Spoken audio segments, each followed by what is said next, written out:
Nagluto kami ng pandesal pero dito lang siya sa kawali kasi wala kaming oven. Kaya sa kawali na lang tiyaga-tiyaga muna.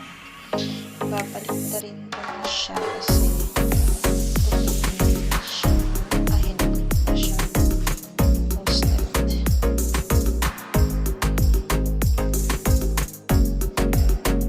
Diskarte lang guys kung gustong makakain.